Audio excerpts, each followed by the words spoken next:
r/pettyrevenge FIL Stalker was actually his bookie, so I exposed his secret gambling addiction. FIL Stalker was actually his bookie, so I exposed his secret gambling addiction. We need to call the police. Gerald is getting more aggressive. My mother-in-law Patricia sobbed into her hands at our kitchen table. He showed up at Emma's soccer game yesterday and just stared at us from across the field. I'm terrified he's going to hurt someone. I watched my father-in-law Frank wrap his arms around his wife, his face a perfect mask of concern and fear. I know, honey. I've been documenting everything for the restraining order. We just need to be patient. My husband Jake squeezed my shoulder. Maybe we should hire private security for the baptism next weekend, he suggested. I won't have some psycho threatening my family. This had been our reality for 8 months. Frank's mysterious stalker Gerald had supposedly been terrorizing our family, calling at all hours, showing up uninvited to family events, even allegedly following Patricia to the grocery store. Frank claimed Gerald was some unhinged former coworker who'd become obsessed with destroying his life after a workplace dispute. The whole family had rallied around Frank and Patricia. We'd rearranged birthday parties, hired security for my niece's graduation, and spent countless sleepless nights checking locks and peering through curtains. Patricia had started taking anxiety medication. My sister-in-law Emma moved back home because she was too scared to live alone. Frank played the role of protective husband and father perfectly, always the first to suggest we shouldn't let Gerald control our lives, while simultaneously reminding us how dangerous the situation was. He'd dramatically take phone calls in another room, returning with grave updates about Gerald's latest threats. But something felt off to me. Maybe it was my background in social work that made me hyper-aware of manipulation tactics, or maybe it was just intuition. Frank's reaction seemed almost rehearsed. And for someone supposedly being stalked by a dangerous individual, he sure spent a lot of time alone, running mysterious errands that he couldn't quite explain when asked. The truth hit me like a freight train last Tuesday. I'd stopped by Frank and Patricia's house to drop off a casserole, using the spare key since no one answered the door. As I set the dish in the refrigerator, I heard Frank's voice from his home office down the hall. Assuming he was on a work call, I was about to leave quietly when I heard him say Gerald's name. My blood ran cold. Was this the call? Was Gerald threatening him right now? I crept closer to listen, ready to call 911 if things escalated. But what I heard instead made my stomach drop. Come on, Gerald, you know I'm good for it, Frank was saying, his voice pleading rather than frightened. Just give me until Friday. The basketball game's tomorrow night. If the spread hits, I'll have your money plus interest.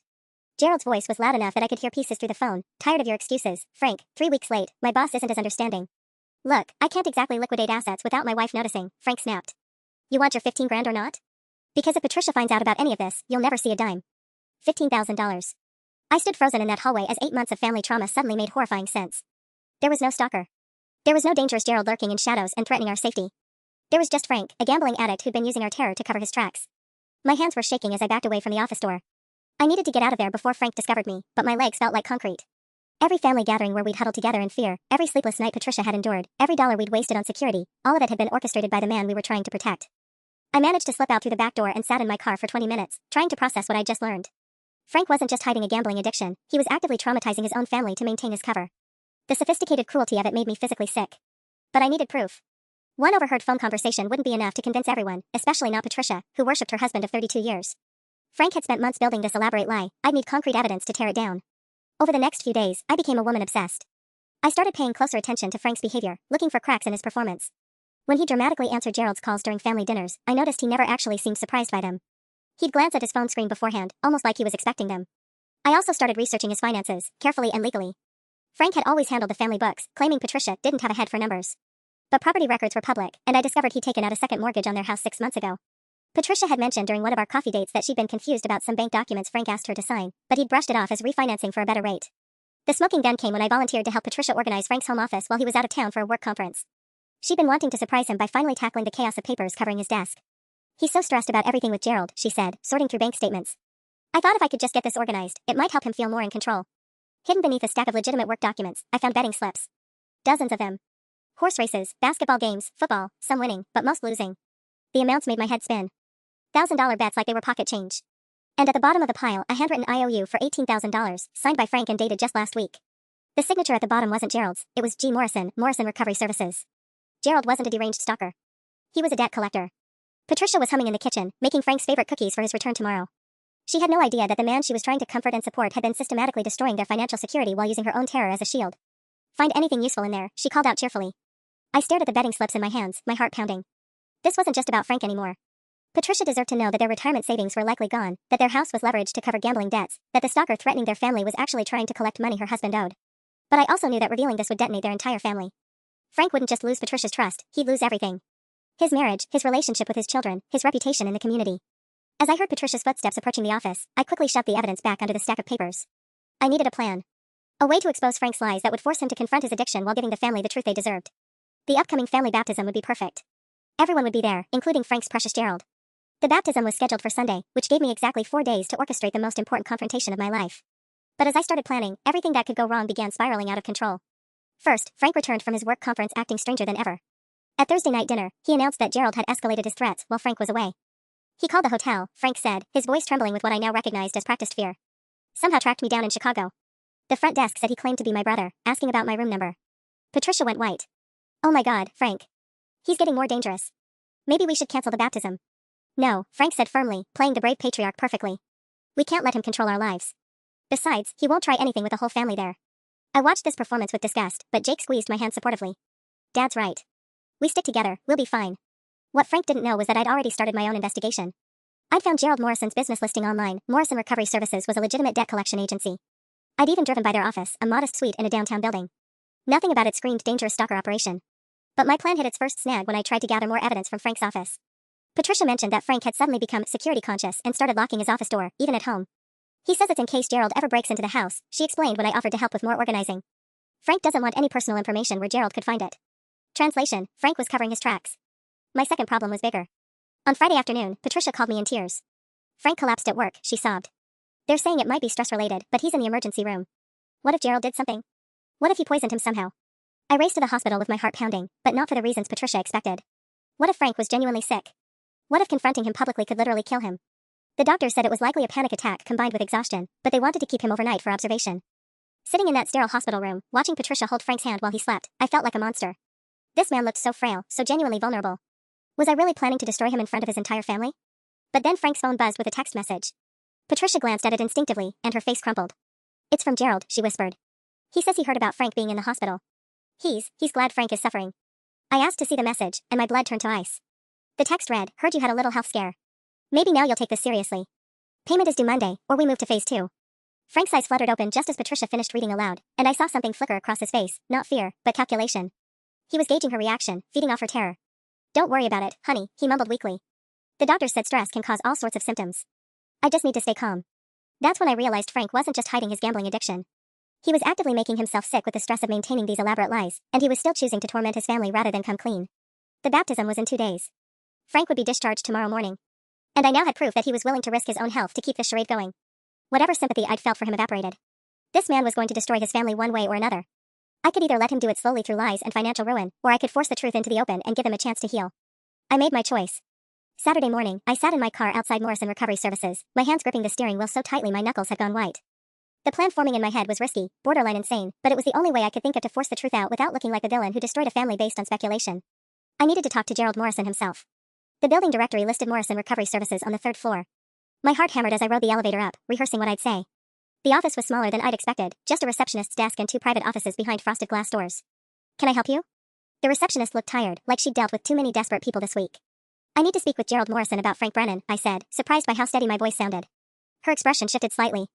Are you family? Daughter-in-law. Look, I know what this is about. I just need 5 minutes. Gerald Morrison was nothing like the monster Frank had painted. He was maybe 50, wearing a rumpled polo shirt, with kind eyes behind wire-rimmed glasses. When I explained that Frank had been lying to his family about being stalked, Gerald's face went through a series of emotions, surprise, anger, then something like pity. Jesus Christ, he muttered, leaning back in his chair. I knew Frank was feeding his wife some story about why I kept calling, but I figured it was just work troubles or something. You're telling me he made me into a stalker? For 8 months, I said. His wife is on anxiety medication. His daughter moved back home because she's terrified. We've hired security for family events. Gerald rubbed his temples. Look, I'm not proud of what I do, but I'm not a thug. I collect debts for the company that holds Frank's markers. All I do is call and send letters. The most aggressive I get is showing up at someone's workplace. He owes $18,000? 22 as of yesterday. Interest keeps adding up. Gerald pulled out a thick file. Your father-in-law has a serious problem. We're talking about 2 years of escalating bets, borrowed money from 3 different sources. My company bought his debt from a casino when he couldn't pay. The room started spinning. $22,000. What happens if he doesn't pay? We garnish wages if we can, put liens on property. But honestly? Frank's been dodging us so effectively that my boss is ready to just write it off and report it to credit agencies. We're debt collectors, not mobsters. An idea crystallized, dangerous but necessary. The family baptism is tomorrow.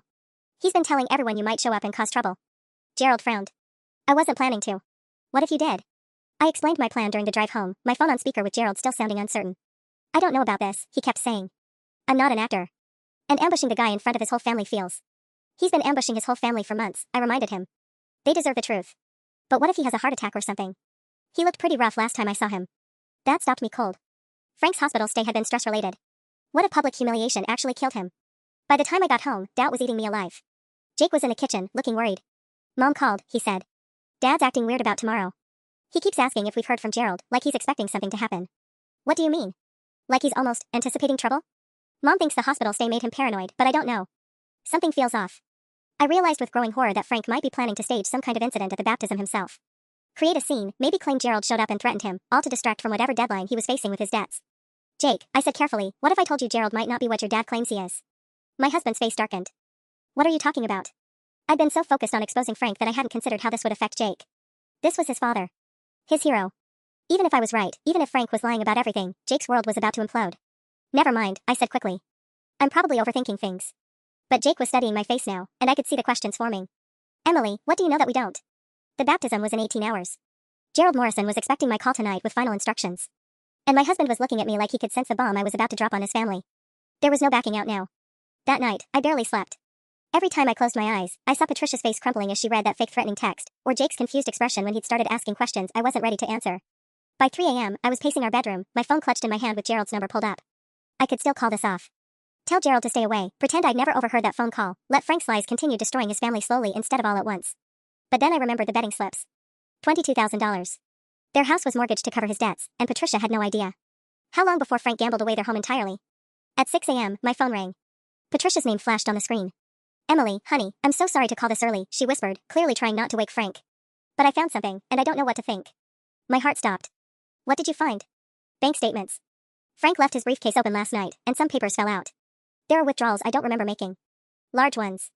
And there's a second mortgage on the house that I thought we just refinanced, but this looks different. I closed my eyes. Patricia was starting to figure it out on her own. Should I ask Frank about it? She continued. I mean, maybe Gerald somehow got access to our accounts? Maybe that's how he's been threatening us? The hope in her voice was devastating. Even faced with evidence, she was still trying to find a way for Frank to be the victim. Patricia, I said carefully, maybe you should wait until after the baptism to bring it up. You don't want Frank stressed about money troubles on top of everything else. You're probably right. It's just, some of these withdrawals are from that new casino downtown. The one Frank always says is such a waste of money. She paused. But maybe Gerald forced him to go there somehow? As part of the harassment? I wanted to scream. Instead, I murmured something supportive and hung up. By 8 a.m., I'd made my decision. Gerald Morrison was going to that baptism. I called him while Jake was in the shower. Are you still willing to do this? I've been thinking about it all night, Gerald said. That poor woman you described, taking anxiety medication because of my phone calls. Yeah, I'm in. But we do this clean. No dramatics. Just the truth. The baptism starts at 2 p.m. at St. Mary's. Frank will probably be watching for you anyway, he's been acting like he expects trouble. What if he tries to run when he sees me? He won't. Not in front of his whole family. Frank's too proud. He'll try to play the victim until the very end. After I hung up, Jake emerged from the bathroom, already dressed in his baptism clothes. You look terrible, he said, concerned. Are you feeling okay? Just tired. Didn't sleep well. He sat on the bed beside me, taking my hand. Hey, if you're worried about security today, Dad hired an off-duty cop to keep an eye on things. Everything's going to be fine. My blood turned to ice. Frank had hired security. Real security. What if Gerald showed up and Frank convinced the guard that he was actually dangerous? Gerald could end up arrested, and Frank would look like a protective father who'd been right all along. Jake, I said quickly, what if the security guard overreacts? What if Gerald shows up and someone gets hurt? Then Gerald shouldn't show up, Jake said firmly. Play stupid games, win stupid prizes. I stared at my husband, realizing with growing panic that my plan was about to go catastrophically wrong. Frank wasn't just expecting Gerald, he was prepared for him. This wasn't going to be a simple revelation of truth. This was going to be a disaster. My phone buzzed with a text from Gerald, second thoughts about this. Something feels off. I looked at Jake, already heading downstairs to help load the car for the baptism, then back at my phone. Everything was spiraling out of control, and I was the one who'd set it all in motion. I spent the drive to St. Mary's frantically texting Gerald, trying to call off the whole plan. But my messages weren't going through, his phone was either dead or turned off. Jake kept glancing at me in the passenger seat, clearly picking up on my anxiety. You're sweating, he observed.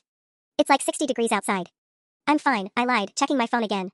Still no response from Gerald. The church parking lot was already crowded when we arrived. I spotted Frank immediately, he was standing near the entrance with a tall, broad-shouldered man in a poorly fitting suit who had to be the off-duty cop. Frank kept scanning the parking lot with theatrical vigilance, playing his role perfectly. Patricia rushed over as we got out of the car. Oh, Emily, I'm so glad you're here. Frank's been on edge all morning.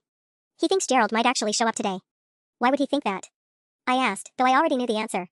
He got another threatening message this morning. Something about seeing him soon and no more games. Patricia's voice dropped to a whisper. The security officer thinks we should stay close to the church exits, just in case. My stomach dropped. Gerald hadn't sent any threatening messages, I would have known, since we'd been coordinating all week. Which meant Frank had sent himself another fake text to justify whatever he was planning.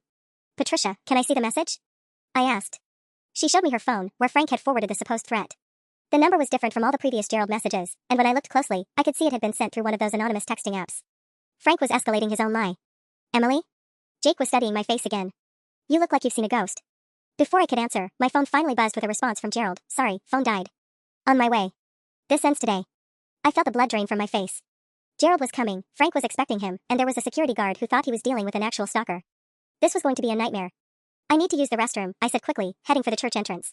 I had to find a way to warn Gerald, or at least intercept him before Frank spotted him. But as I reached the church steps, I heard Frank's voice behind me. There. That's him.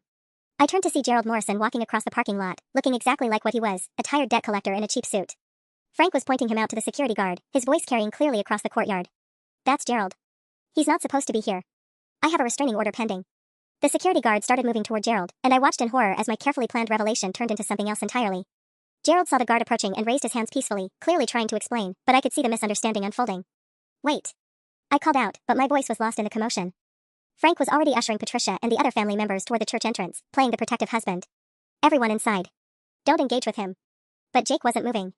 He was watching Gerald with a confused expression. Dad, Jake said loudly, that guy doesn't look dangerous. He looks like an accountant. Frank's performance faltered for just a moment. Jake, get inside. Now. That's when Gerald spotted Frank across the parking lot and called out, Frank. We need to talk about your payment schedule. The words hung in the air like a bomb waiting to explode. Payment schedule. Not threats, not stalking, payment. Frank went completely white, and I saw the exact moment he realized his 8-month charade was about to crumble. The security guard had stopped mid-stride, clearly confused by Gerald's words. Payment schedule? He repeated, looking back at Frank. I thought this was about stalking. Frank's mouth opened and closed like a fish gasping for air. I could practically see his mind racing, trying to find a way to spin Gerald's words into his victim narrative. But Jake was already walking toward Gerald, ignoring his father's increasingly frantic commands to get inside the church. Excuse me, Jake called to Gerald, his voice carrying that dangerous calm he got when something didn't add up. What kind of payment are you talking about? Jake, don't. Frank lunged forward, but Patricia grabbed his arm. Frank, what's going on? She asked, her voice small and confused. Why is he talking about payments? This was spiraling faster than I'd anticipated. Gerald looked between Frank and the approaching security guard, clearly realizing he'd walked into something much more complicated than a simple debt collection. Look, Gerald said, raising his hands higher, I think there's been a misunderstanding here. I'm not stalking anyone. I work for Morrison Recovery Services. Mr. Brennan owes my client money, and he's lying. Frank interrupted desperately. Patricia, kids, get inside now. He's trying a new tactic to get to us. But Jake had reached Gerald and was extending his hand professionally. I'm Frank's son. Can you explain what kind of debt you're collecting? The church parking lot had gone dead silent except for the distant sound of organ music drifting from inside. Other family members who'd been heading toward the entrance had stopped and turned to watch. I could see Frank's sister Margaret craning her neck, trying to hear what was happening. Gerald shook Jake's hand, then pulled out a business card. Gambling debts, primarily. Your father owes $22,000 to Riverside Casino. When he couldn't pay, they sold the debt to my company. That's impossible, Patricia said immediately, but her voice wavered. Frank doesn't gamble. He thinks it's morally wrong. Gerald's expression softened as he looked at her. Ma'am, I'm sorry, but I've been trying to collect this debt for months. Your husband has been very creative in avoiding payment. Frank made one last desperate play. Officer, he called to the security guard. This man is harassing my family. He's making up lies to intimidate us. But the security guard was looking at Gerald's business card now, and his posture had changed completely. Sir, are you here to collect a debt or to threaten someone? Just to collect a debt. I've never threatened anyone. Jake turned slowly to face his father, and I'd never seen that expression on my husband's face before. It was like watching someone's entire worldview crumble in real time. Dad, Jake said quietly, is there something you want to tell us about gambling? Frank's face was cycling through emotions so quickly I couldn't track them all. Panic, anger, calculation, desperation. You're all going to believe this stranger over me? Over your own father? Frank. Patricia's voice cut through everything else, sharp and clear. Show me your phone. What? Your phone. Show me the threatening messages Gerald supposedly sent you. Frank's hand moved instinctively to his pocket, then stopped. We all watched him realize that his fake text messages wouldn't hold up under scrutiny, not with a real Gerald standing right there. Patricia, sweetheart, you're upset. Let's just go inside and show me the phone, Frank. I'd never heard Patricia raise her voice before. The sound echoed off the church walls, and suddenly every member of Frank's family was staring at him, waiting. Frank looked around the circle of faces, his wife, his children, his siblings, all the people he'd spent 8 months terrorizing with lies. His shoulders sagged, and for the first time since this whole nightmare began, he looked genuinely afraid. Not of Gerald. Of the truth. Frank's hand trembled as he slowly pulled out his phone. The silence stretched so long I could hear my own heartbeat. Patricia stepped forward, her hand extended, but Frank clutched the device to his chest like a lifeline. You don't understand, he said, his voice cracking. I was protecting you. All of you. From what? Jake's voice was ice cold. From knowing you have a gambling problem? It's not a problem. The words exploded out of Frank with desperate fury. I had it under control. I was winning, I was going to pay everything back before anyone found out. Gerald cleared his throat awkwardly. Sir, with respect, you haven't made a payment in 3 months. The debt has gone from $15,000 to $22,000 with interest and fees. Patricia's face went ash gray. $15,000? 22? She looked between Frank and Gerald like they were speaking a foreign language. Where did that money come from? That's when Frank's sister Margaret stepped forward from the crowd of family members. Patricia, honey, maybe we should take this inside. Away from. She gestured vaguely at the other churchgoers who were pretending not to stare. No, Patricia said firmly. We're finishing this right here, right now. She turned back to Frank. The second mortgage. The one you said was refinancing. Frank's face crumpled, and I realized he knew he was caught. Baby, I can explain. Our house, Frank? You bet our house? I was going to win it back. The system I developed, it's foolproof, I just needed more capital too. Jake cut him off with a sound that was half laugh, half sob. A system. Jesus Christ, Dad, you sound like every degenerate gambler who ever lived. Don't you dare judge me. Frank's fear was morphing into anger now. You have no idea what kind of pressure I've been under. 32 years of marriage, 3 kids, college tuitions, your mother's medical bills. My medical bills? Patricia's voice was deadly quiet. You mean the anxiety medication I've been taking because of your imaginary stalker? The pieces were clicking together for everyone now. I watched Jake's face as he realized what his father had done, not just the gambling, but the elaborate psychological torture he'd put the family through to cover it up. You made us think we were in danger, Jake said slowly. Emma moved back home. We hired security. Mom can't sleep at night. All because you didn't want to admit you have a gambling addiction. I don't have an addiction. Frank roared, loud enough that people started coming out of the church to see what was happening. I have a cash flow problem that I was handling. Gerald looked increasingly uncomfortable. Look, maybe I should go. This is clearly a family matter. No, Patricia said sharply. Stay. Please. She turned to Frank, and her voice became terrifyingly calm. Show me the phone, Frank. Show me these threatening messages you've been getting. Frank looked around wildly, like he was searching for an escape route. The security guard was still standing there, clearly out of his depth now that the dangerous stalker had turned out to be a polite debt collector. More family members were emerging from the church, including Emma and her kids. What's happening? Emma called out, then stopped short when she saw Gerald. Oh my God, is that him? Is that Gerald? Yes, Frank said quickly, grasping at his old story. Yes, that's Gerald, and he's here too. To collect the money your father owes for his gambling debts, Jake interrupted flatly. Emma's face went through the same progression of confusion and horror that everyone else's had. Gambling debts? Patricia was still standing there with her hand out, waiting for Frank's phone. The messages, Frank. I watched Frank realize he was completely cornered. His fake text messages wouldn't fool anyone with Gerald standing right there. His lies were unraveling faster than he could spin new ones. And his entire family was watching him fall apart. I can't, he whispered. Why not? Patricia asked. Frank looked at his wife of 32 years, the woman he'd spent 8 months terrorizing with fake threats, and the last of his defiance crumbled. Because there are no messages, he said. I made them all up. The silence that followed Frank's confession was deafening. I watched Patricia's face cycle through disbelief, understanding, and then something that looked like grief for the man she thought she'd married. All of them, she whispered. Every threatening call, every message, every time you said he followed me to the store? Frank couldn't meet her eyes. Patricia, please, let me explain. Explain what? She exploded. That you've been torturing your own family for 8 months? That you made me think I was going crazy when I heard footsteps that weren't there? Emma had gone completely white. Dad, I moved back home. I gave up my apartment because I was too scared to live alone. I was protecting you. Frank said desperately. If you all knew about the money problems, you would have worried. So instead you made us terrified. Jake's voice cracked. Do you have any idea what you've done to us? That's when Margaret stepped forward, and I saw something dangerous in her expression. Frank, what about Mom's funeral? Everyone went very still. Frank's mother had passed away 6 months ago, and the funeral had been postponed twice because of Gerald's threats. What about it? Frank asked weakly. You said Gerald called the funeral home with bomb threats. We had to have Grandma's service at the backup location with security guards. Emma's kids were crying because they were scared. Margaret's voice was rising. Are you telling us that was fake too? Frank's silence was answer enough. You desecrated our mother's funeral, Margaret said, her voice shaking with rage. You turned Grandma's goodbye into a circus because you needed an excuse for why you couldn't afford the original venue. I felt sick. I'd known Frank was manipulative, but I hadn't realized how deep his lies went. Gerald Morrison stood awkwardly to the side, clearly wishing he could disappear. Maybe I should come back another time, Gerald said quietly. When things are less. No, Patricia said firmly. How much does he owe you, exactly? Gerald consulted his paperwork. $22,417 as of today. Patricia turned to Frank. Where's our retirement money? It's mostly intact. I only borrowed against it. How much is left, Frank? The way Frank's face crumpled told us everything. About $8,000. Jake made a choking sound.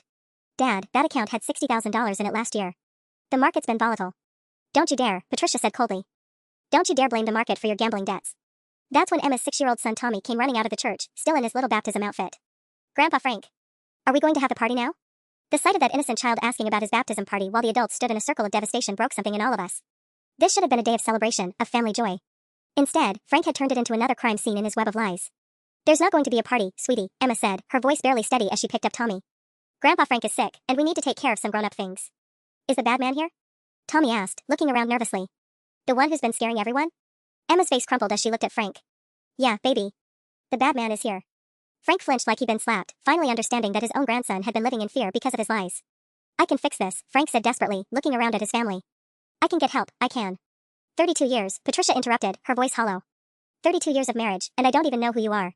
The aftermath of Patricia's words hung in the air like smoke from an explosion. Frank looked completely broken, but I could see his mind still working, still searching for some angle to salvage this disaster. That's when he did something that made my blood run cold. He turned to me. Emily, Frank said, his voice taking on a desperate edge, tell them. You understand financial pressure, right? Tell them how easy it is to get in over your head. Every eye in that parking lot swiveled to me, and I felt Jake's confusion like a physical weight. Emily, he said slowly. Why is Dad asking you to? Because she knew. Frank exploded, grasping at his last straw. She's known for days. She's the one who called Gerald here today. The accusation hit the family like a second bomb. Jake's face went white as he stared at me, and I could see the questions forming behind his eyes. Margaret gasped, and Emma took a step back like I'd become dangerous. What? Patricia whispered. Emily, what is he talking about? My heart was hammering so hard I could barely think. This wasn't how it was supposed to happen. I was supposed to remain in the background while Frank's lies crumbled naturally. Now suddenly I was the villain who'd orchestrated his downfall. I started, then stopped. Because Frank wasn't entirely wrong. I had called Gerald here. I had been planning this confrontation. She's been investigating me, Frank continued, his desperation making him cruel. Going through my private papers, following me around. She's obsessed with destroying our family. That's not true, I said quickly, but I could see doubt creeping into Jake's expression. Then why is Gerald here, Emily? Frank pressed. Why today? Why now? What kind of sick person ambushes someone at their grandson's baptism? Gerald Morrison cleared his throat uncomfortably. Actually, she called me yesterday. Asked me to come here. The admission sent a ripple of shock through the family. Jake was staring at me like I was a stranger, and I could see 32 years of trust between him and his father warring with this new information. Jake, I said desperately, let me explain. You planned this, Jake said slowly. You planned to humiliate my father in front of the entire family. I planned to expose the truth. By destroying him. Jake's voice cracked. Emily, he's sick. Can't you see he needs help, not public humiliation? Margaret was nodding grimly. This is vindictive, Emily. Whatever Frank's problems are, they should be handled privately, within the family. I felt the narrative slipping away from me completely. Somehow, I'd become the bad guy for revealing Frank's lies, while he was being repositioned as a victim who needed protection. He's been torturing you all for months. I said, my voice rising. Patricia, you're on anxiety medication because of his lies. That doesn't give you the right to stage this intervention, Emma said coldly. Who made you the family police? Frank was rallying now, sensing the shift in sympathy. I know I made mistakes, he said, his voice taking on that familiar manipulative tone. But I was trying to handle this quietly, without hurting anyone. Emily decided to turn it into a public spectacle. You mortgaged their house. I said to Jake. Your mother has no idea how bad your family's financial situation really is. And you thought the best way to handle that was to traumatize my nephew at his baptism? Jake shot back. Tommy was indeed crying now, clinging to Emma and asking why everyone was yelling. Other families were starting to leave the church, shooting disapproving glances at our group as they hurried past. Gerald Morrison was backing toward his car. I'm going to go, he announced. Mr. Brennan, we still need to discuss payment arrangements, but perhaps in a more private setting. Wait, Patricia said sharply. Don't go anywhere. She turned to face the entire group, her voice gaining strength. I don't care who planned what or why. I want to know everything. Right now. In front of everyone. Frank and I both started talking at once, but Patricia held up her hand. Frank first, she said. Then Emily. And then I'm making some decisions about my marriage. The threat in those words made Frank go pale, and I realized that despite his attempts to paint me as the villain, his wife wasn't buying the deflection. This confrontation was far from over. Frank took a shaky breath, and I could see him weighing his options. He could come clean completely, or he could try one more manipulation. Unfortunately, I knew which way he'd lean. Patricia, honey, I need you to understand the pressure I've been under, he began, immediately slipping back into victim mode. The gambling started small. Just a few bets to try to make some extra money when your medical bills were piling up. Don't you dare blame this on my health problems, Patricia said icily. I'm not blaming you. I'm explaining why I felt I had no choice. The insurance wasn't covering everything, the kids still needed help with student loans, and I thought if I could just win a little extra. How long? Jake interrupted. How long have you been gambling? Frank hesitated just long enough for me to know he was calculating what he could get away with admitting. Maybe 2 years? But seriously, nothing major until recently. Gerald Morrison, who was still standing awkwardly by his car, spoke up. Sir, my records show your first marker with Riverside Casino was from 4 years ago. Frank's face flushed red. That's not right. There must be some mistake in your paperwork. I have copies of the signatures if you'd like to see them, Gerald offered politely. For years, Patricia repeated numbly. For years of lying to me. That's when Emma's voice cut through the tension like a knife. Dad, what about Sarah's wedding fund? Everyone went dead silent.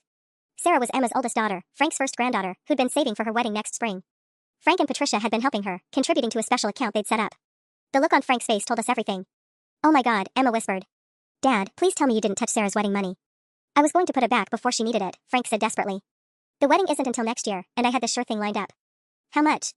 Emma screamed, loud enough that people across the parking lot turned to stare. It was just a loan. How much of my daughter's wedding money did you gamble away? Frank's shoulders sagged in defeat. About 12,000. But Emma, I swear I was going to. Emma's hand cracked across Frank's face so hard the sound echoed off the church walls. You stole from your own granddaughter's wedding. The slap seemed to shock everyone back to reality. Tommy was sobbing now, and Margaret was trying to comfort him while shooting murderous looks at Frank. Jake looked like he was going to be sick. But Patricia's reaction was the most terrifying. She went completely calm, her voice dropping to barely above a whisper. What else? She asked. What other money is gone, Frank? That's most of it. The retirement account, the house equity, Sarah's fund. The life insurance policy, Patricia said suddenly. The one you said you were updating last month. You borrowed against that too, didn't you? Frank's silence was confirmation enough. Jesus Christ, Jake breathed. Dad, that policy was supposed to take care of Mom if something happened to you.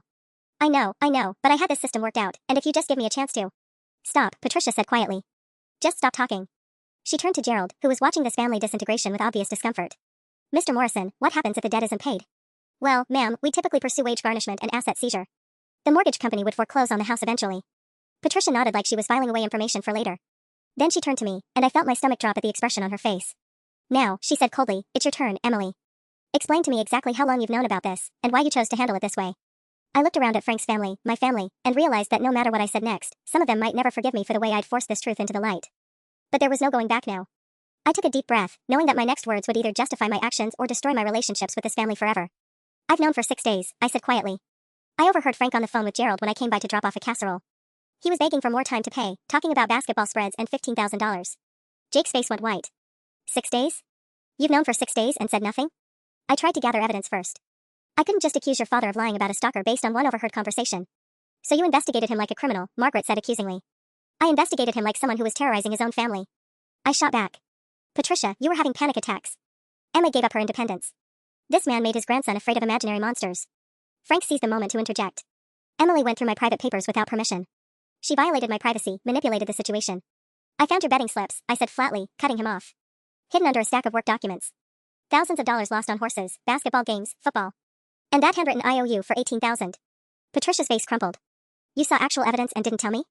I was trying to figure out how to tell you without destroying your marriage. The words came out more desperate than I'd intended.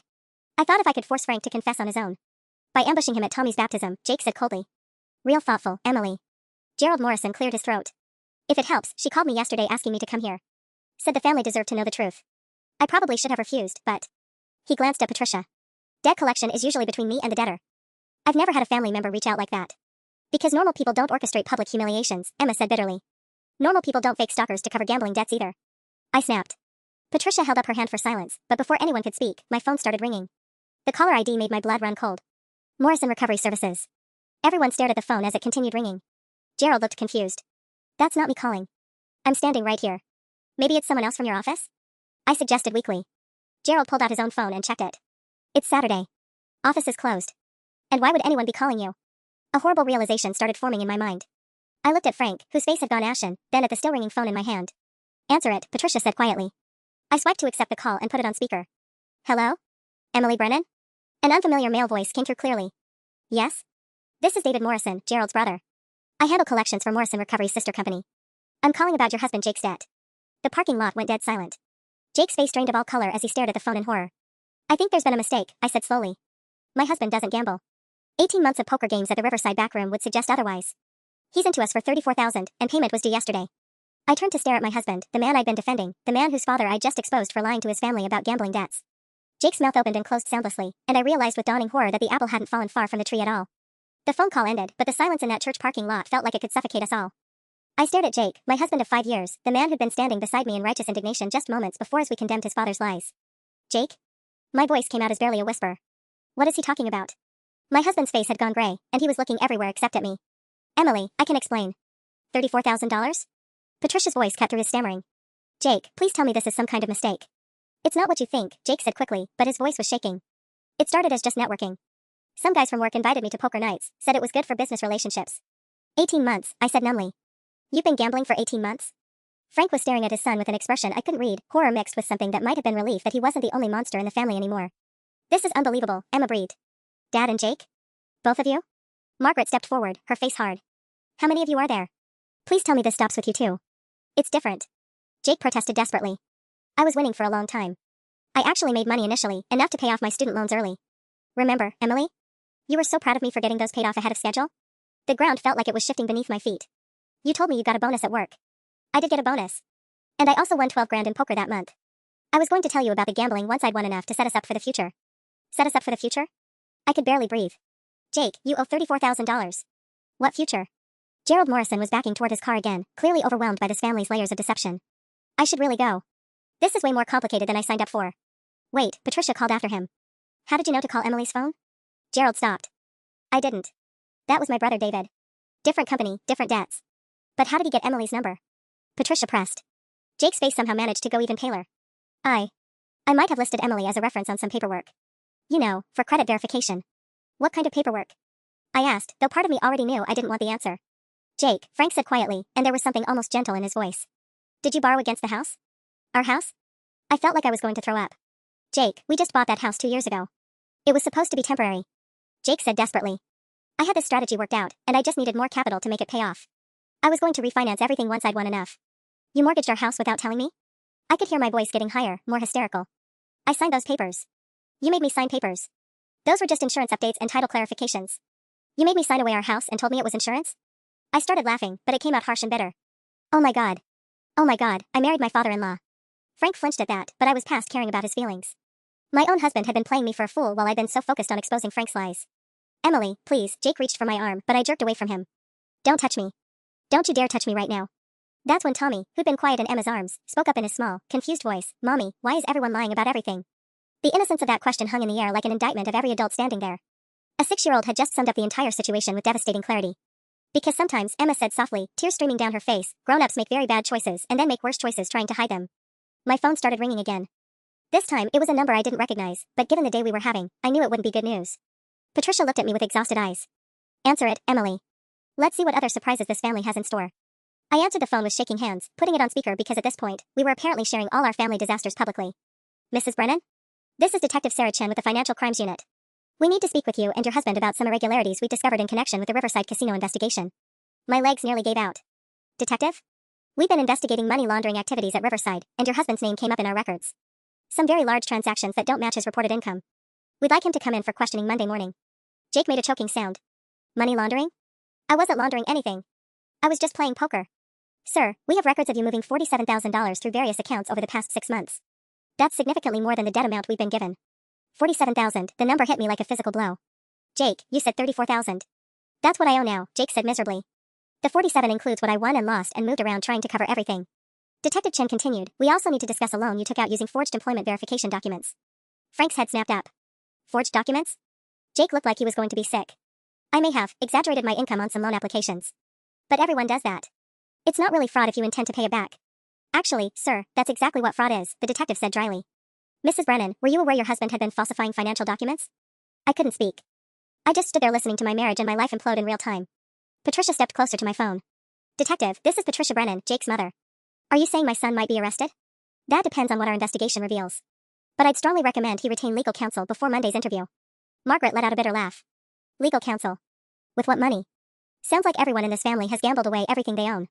That's when Emma's phone started ringing. She looked at the caller ID and her face went white. It's Sarah. It's my daughter. Don't answer it, Jake said quickly. Not until we figure out how to explain.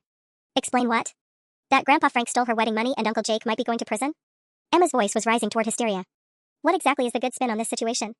But Emma answered the phone anyway. Hi, sweetheart. Even from several feet away, we could hear Sarah's excited voice. Mom. I just got off the phone with the caterer, and they said Grandpa Frank's check bounced. But don't worry, I called the bank and they said there are insufficient funds in the account, so I figured maybe he just forgot to transfer money. Can you ask him to? Emma hung up without saying goodbye. She doesn't know yet, Emma said flatly. My daughter has no idea that her grandfather stole her wedding fund and her uncle might be a criminal. I'm not a criminal. Jake protested. I made some mistakes, but... Shut up, I said quietly. Just shut up. Detective Chen was still on my phone. Mrs. Brennan, we'll need you to come in as well. There are some joint accounts and transactions we need to discuss. Am I in trouble? I asked. That depends on what you knew and when you knew it. I looked around at this family I'd married into, this family I thought I was protecting by exposing Frank's lies. Now I was potentially facing criminal charges for my husband's fraud while standing next to my father-in-law who'd terrorized his own family to cover his gambling debts. Detective, I said slowly, I think I'm going to need that lawyer too. The detective hung up, leaving us all standing in that church parking lot like survivors of some financial apocalypse. My phone felt heavy in my hand as the reality settled in. I'd orchestrated this entire confrontation to expose Frank's lies, only to discover that my own husband was potentially worse. 34 years, Patricia said suddenly, breaking the silence. Her voice was eerily calm. 34 years I've been married to a liar. And Emily, you've been married to one for 5. She walked over to Gerald Morrison, who was still hovering uncertainly by his car. Mr. Morrison, how does this work? If we lose the house, if everything's gone? Ma'am, that's really between you and your creditors, but typically there are payment plans, asset liquidation, sometimes bankruptcy protection. Bankruptcy, Patricia repeated the word like she was tasting something bitter. At 62 years old, starting over with nothing. Frank stepped toward her desperately. Patricia, we can work through this. Marriage counseling, Gamblers Anonymous, I'll do whatever. No. The word came out sharp and final. Frank, I want you to listen carefully. I'm done. I'm done with the lies, done with the manipulation, done with you. She turned to Jake. And you. You sat there for months watching your father terrorize this family, acting like you were better than him, and the whole time you were doing the exact same thing to your wife. Jake opened his mouth to protest, but Patricia held up her hand. I'm 62 years old, and apparently I don't know either of you at all. But I know this, I'm not spending whatever years I have left cleaning up messes you're too cowardly to face. She pulled out her phone and started dialing. Emma, take Tommy inside. Margaret, can you drive me to that lawyer your friend recommended? The divorce attorney? Patricia, please, Frank started. 34 years, she repeated, walking past him toward Margaret's car. 34 years, and you turned our grandson's baptism into this nightmare because you couldn't admit you had a problem. As they walked away, Gerald Morrison approached me awkwardly. Mrs. Brennan, about the debts, both debts. There might be options if everyone's willing to work together, be honest about assets. I looked at Jake, my husband of 5 years, who'd been lying to me about gambling debts while I'd been crusading against his father for gambling debts. The irony would have been funny if it wasn't destroying my life. Jake, I said quietly, I need you to tell me everything. Right now. All of it. Emily, I love you. Whatever happens with the police, with the money, I love you and I want to fix this. Everything, Jake. He took a shaky breath. 47,000 in gambling losses. 15,000 borrowed against the house. Forged income statements on 3 loan applications. And he closed his eyes. I borrowed money from your college fund. The one your parents left you. The betrayal hit me like a physical blow. That money was all I had left of my parents, who died in a car accident my junior year. They'd saved for years to make sure I could finish school without debt. How much? I whispered. All of it. 22,000. I started laughing then, harsh and bitter. You stole my parents' legacy to play poker. I was going to put it back. Stop. Just stop talking. I turned to Gerald Morrison. What do I need to do to protect myself legally? Get your own attorney. Document what you knew and when. If you can prove you were unaware of the fraud. Frank was standing alone now, watching his wife leave with his sister, his son facing criminal charges, his family scattered to the wind. For the first time since this started, he looked genuinely broken. Emily, he said quietly, I'm sorry. For all of it. I never meant for it to go this far. I studied his face, this man who'd spent 8 months terrorizing his family rather than admit he needed help. Frank, I said finally, the saddest part is that if you'd just been honest from the beginning, we would have helped you. All of us. But instead, you chose to make us all suffer for your choices. As I walked toward my car, leaving both Frank and Jake standing in that church parking lot, I realized something. I'd set out to expose one liar and ended up married to another. But at least now, finally, the truth was out. The revenge I planned had succeeded beyond my wildest expectations. I just never imagined I'd be destroying my own life in the process.